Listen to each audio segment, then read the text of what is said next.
Salut! Aujourd'hui, on va parler dates, avec plus précisément celle de 1515. On a déjà eu tous eu quelqu'un dans la classe qui était en mode 1515, c'est Marignan! Bravo, Kevin! Mais est-ce que tu sais ce que c'est? Bref, donc, vous l'avez compris, on va parler de la bataille de Marignan. Pourquoi? Bah parce que c'est ma vidéo et que je fais ce que je veux, et surtout parce que si je vous propose de situer Marignan sur une carte comme Kevin, il est probable que vos cerveaux coulent par les oreilles. Du coup, Marignan, à la base, c'est une petite ville située en Italie. Une petite ville située en Italie. Donc Marignan, ou Marignano, est une ville en Lombardie, connue du coup, comme vous l'avez compris, pour la bataille qui s'est déroulée en 1515. Oh là là, cela est très la surprise! On ne s'y attendait pas du tout! Oui bon, la ferme, c'est ma vidéo, je fais ce que je veux! D'ailleurs, il faut savoir que Marignan existe encore aujourd'hui. Toujours dans la même zone, forcément, elle s'appelle désormais Melegnano, est une commune de 18 000 habitants.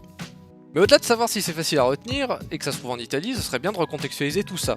Du coup, on part en 1515, cette année-là, le roi Louis XII meurt et c'est François Ier qui lui succède. Pendant ce temps, le royaume de France, Nous sommes en guerre. contre l'Italie. François Ier est en mode « Wololo, moi j'aime bien les territoires, vas-y que je te les prendrai bien ». C'est en particulier le duché de Milan qui l'intéresse, surtout parce que ses prédécesseurs s'étaient cassé le fion à le choper. Mais pourquoi ça pose problème?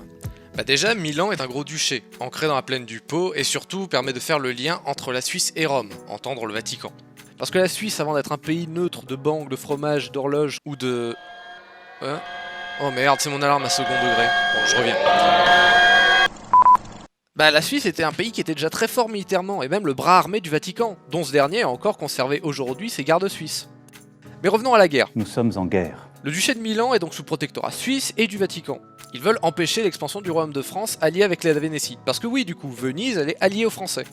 Du coup, forcément, l'alliance et conflictualité, on n'attend pas grand chose pour dire... Nous sommes en... Oui, bon, ça va, on a compris les autres fois, ça va. En plus, c'est pas mal, le nord de la France est en trêve avec ses ennemis, donc même pas besoin de se préoccuper à la défendre. Pendant ce temps-là, François Ier dépêche près de 45 000 hommes, une armée composée de troupes royales, qu'on appelle les compagnies d'ordonnance, et de lansquenets, des mercenaires allemands. Les Allemands. Bah oui, les Allemands. En plus de cette armée, tu rajoutes les Vénitiens à l'est, et tu as de quoi prendre Milan comme un sandwich. Et les Suisses de leur côté, ils sont 25 000, donc autant dire que la France, elle essaye littéralement de tuer une fourmi avec la grenade. Les troupes françaises donc passent par les Alpes, les Suisses tentent de les bloquer, ils n'y arrivent pas, et le 20 août 1515, les troupes royales sont à Turin, donc à 140 km de Milan, ça commence à sentir mauvais.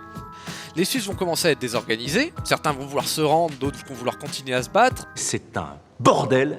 Le 12 septembre, les Français sont à 13 bornes de Milan. Oui, c'est très près. Les Suisses donc engagent le combat le lendemain, mais entre l'informalité numérique, une grosse désorganisation comparée au rang français et le terrain qui est complètement accidenté, bah les Suisses ils sont dérouillés.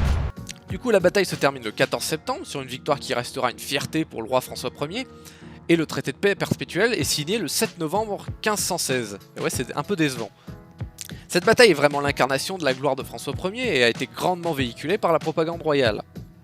En même temps, c'est cette bataille qui rehausse l'estime chevaleresque de l'époque moderne, avec l'adoubement du roi par le chevalier Bayard, dont les sources ne savent pas déterminer s'il l'a été avant ou après les combats.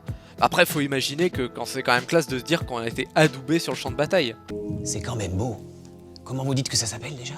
L'adoubement. Quoi, on aurait couché dehors?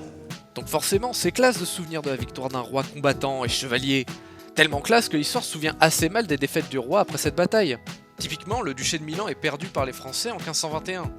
Et on peut citer d'autres défaites. Ah, par exemple, la Bicoque en 1522, ou à Pavie en 1525, où le roi est carrément fait prisonnier. C'est vraiment pas terrible pour le coup. Allez, à plus, moi je vais me faire adouber.